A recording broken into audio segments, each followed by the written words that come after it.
Have you ever felt like the universe was speaking to you? A random coincidence, a thought you couldn't shake, a stranger's words that felt meant for you. What if I told you those weren't accidents? What if every moment you've ever wished for something, the universe was already listening, waiting for you to ask the right way? Because here's the secret. It's not enough to want something. It's not enough to think about it. The universe doesn't respond to vague wishes. It responds to clear, intentional energy. And right now, most people are sending out static, mixed signals, doubt, desperation, fear disguised as hope. And then they wonder why their manifestations fall flat. If you've ever tried to ask for something, love, money, healing, meaning, and felt like nothing happened, it's not because you weren't worthy.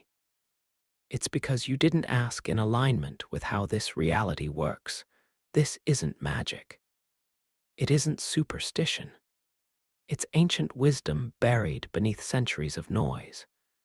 And once you understand how to speak the language of the universe, everything changes.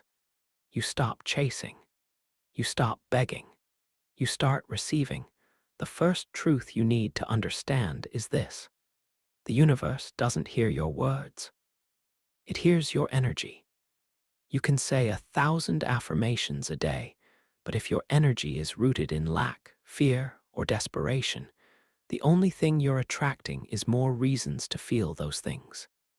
Think about it. Have you ever begged for something so badly it hurt? A person, a job, a miracle. Notice how in those moments your energy wasn't aligned with receiving. It was saturated in absence. The universe mirrors you, always. It doesn't judge you. It doesn't punish or reward. It reflects what you are in this moment. And what you are is the energy you radiate. So if you ask for abundance while radiating fear of not having enough, you'll keep living in scarcity. If you ask for love while believing you're unworthy of it, you'll attract situations that affirm your unworthiness. It sounds cruel, but it's beautiful. Because it means you hold the power to shift your experience by shifting your frequency. But how do you do that? How do you ask for what you want in a way the universe responds to? It starts with clarity. Most people don't truly know what they want. They think they do. But what they're chasing is often what others told them to value: status, validation, control. And so their desires are scattered, conflicting, and rooted in ego. The universe responds to clarity, to precision, not just in what you say, but in what you feel and believe. When you get crystal clear on what you desire, not what you think you should want, you begin to align your inner world with that outcome. And alignment is everything. Take a moment right now and ask yourself, what do I truly desire? Strip away the expectations, the comparisons, the shoulds. What does your soul long for? Maybe it's peace. Maybe it's a wild adventure. Maybe it's deep, unshakable love. Whatever it is, claim it. Not with desperate grasping, but with quiet certainty. The next step is to embody the energy of already having it. This is where most people sabotage themselves. They ask for something while emotionally living in the opposite. They say, I want abundance, while feeling anxious about money. They say, I want love, while feeling alone and bitter.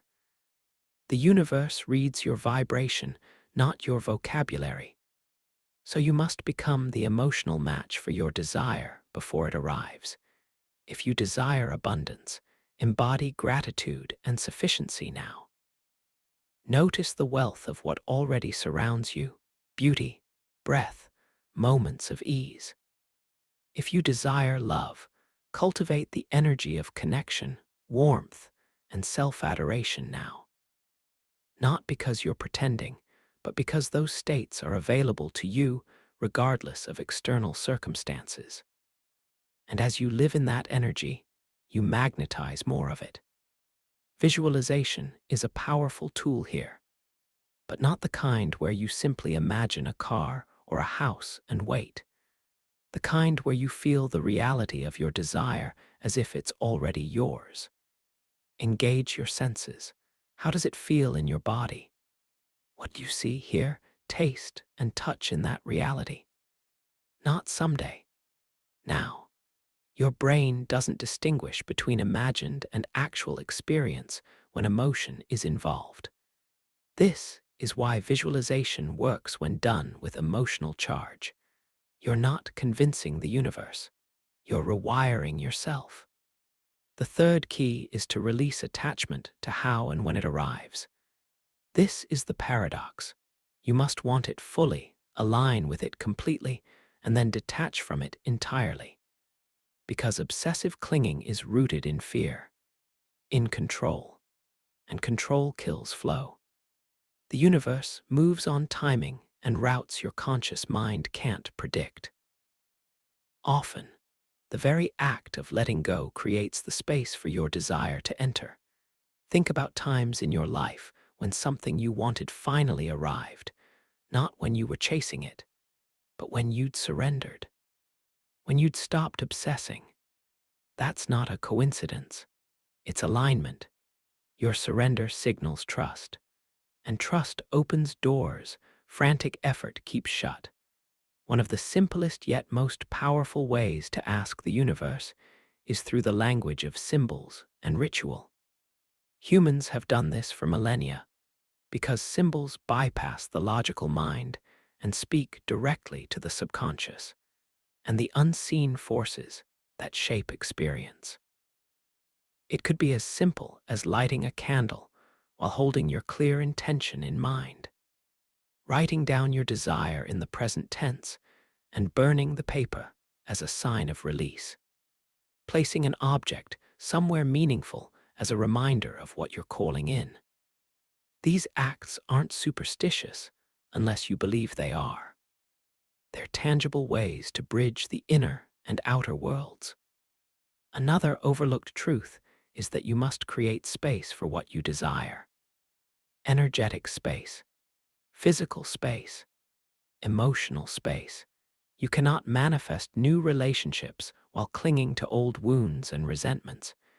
You cannot receive abundance while hoarding scarcity thoughts.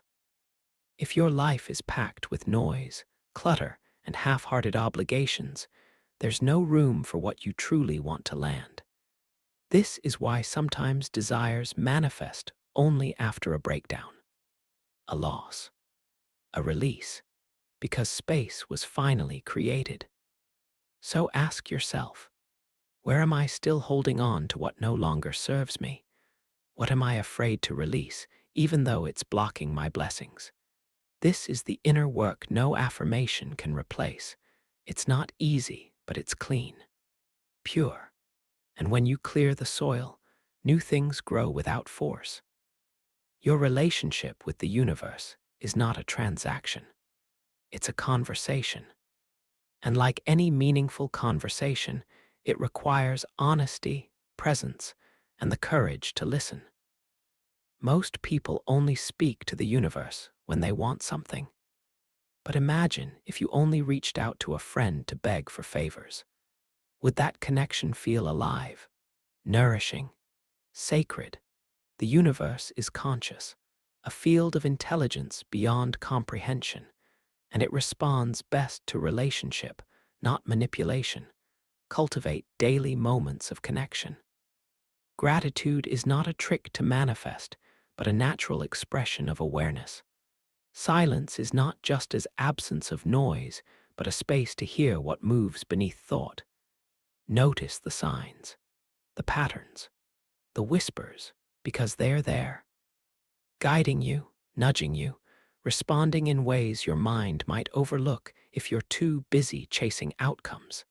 This is the art of alignment, of asking not just with words, but with being, of becoming the living embodiment of your desire before it arrives. And in doing so, dissolving the illusion of separation between you and it.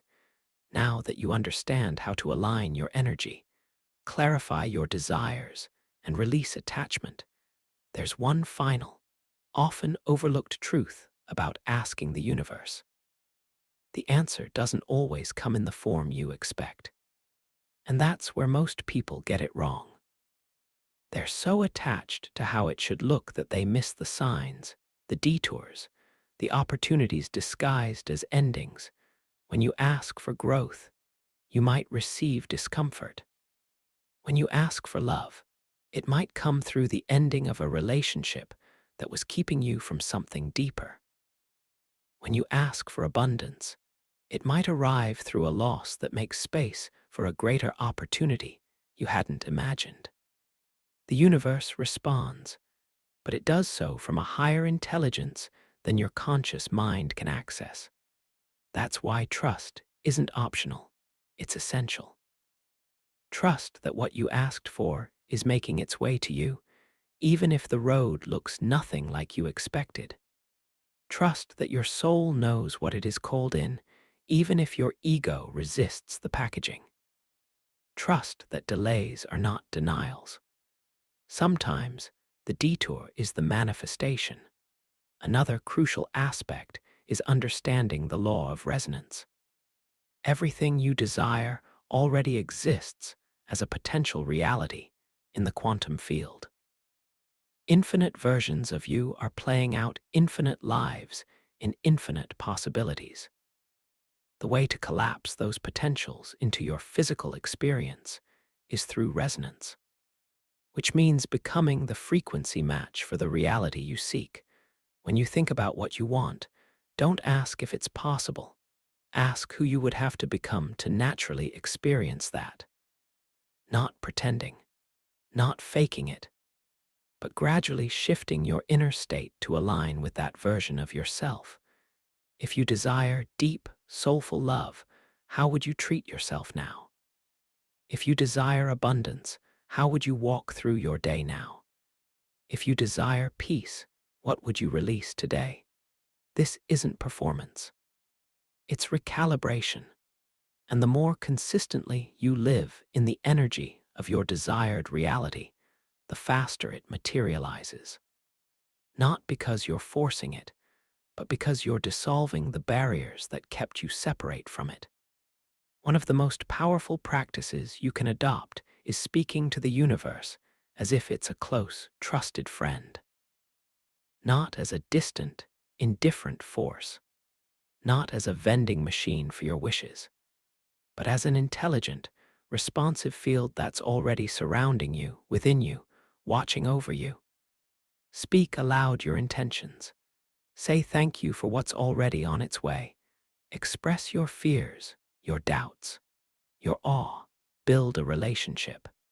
Because manifestation flows through relationships, you'll start to notice that life responds, numbers repeating, random conversations that deliver the exact words you needed, a song on the radio that speaks directly to your situation, a door slamming shut only to lead you to exactly what your soul was searching for. These aren't accidents, they're answers. But most people miss them, not because they're blind, but because they're too obsessed with the outcome, so fixated on what should happen, they miss what's already unfolding, too focused on the finish line to notice the signs scattered along the path.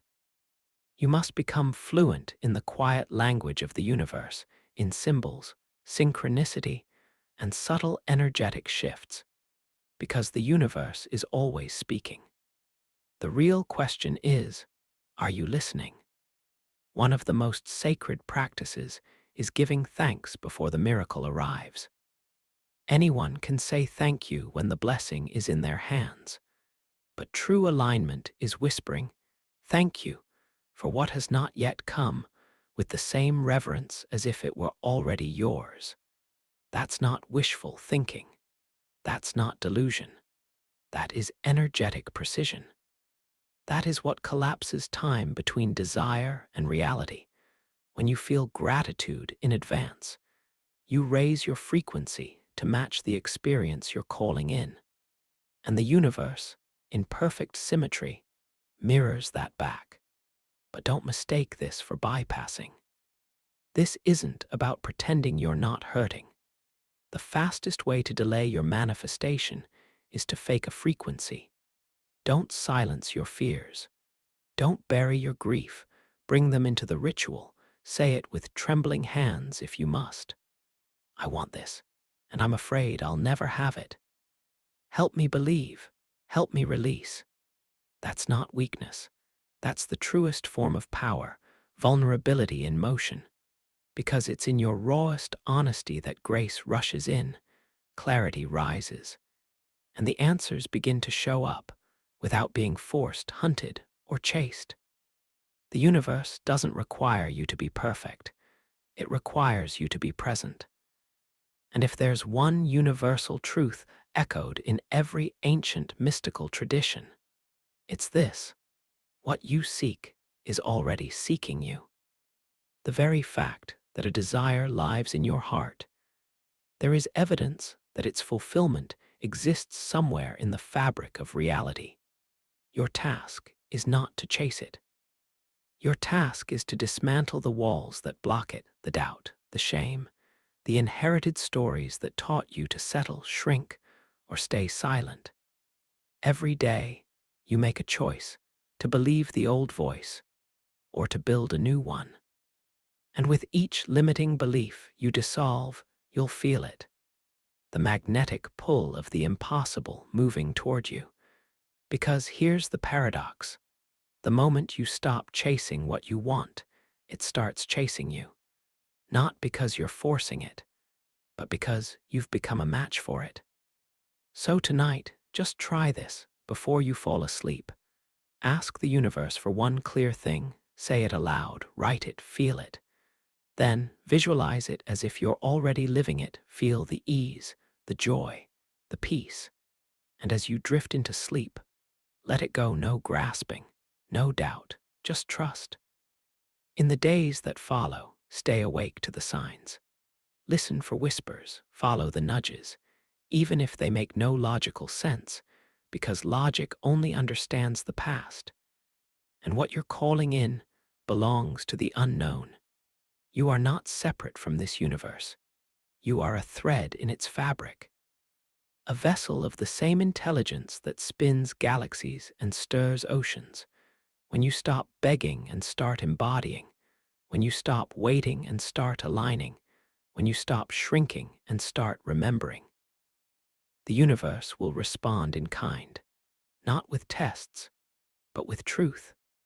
So here's what I want to know. What's the one thing you're ready to align with?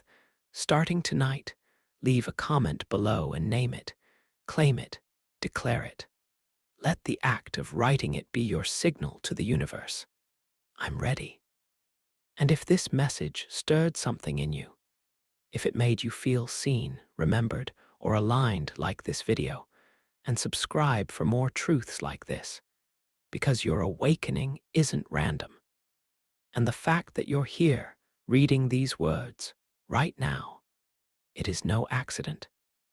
You are not here to beg for scraps from the universe. You are here to co-create it. And the moment you remember that, everything changes.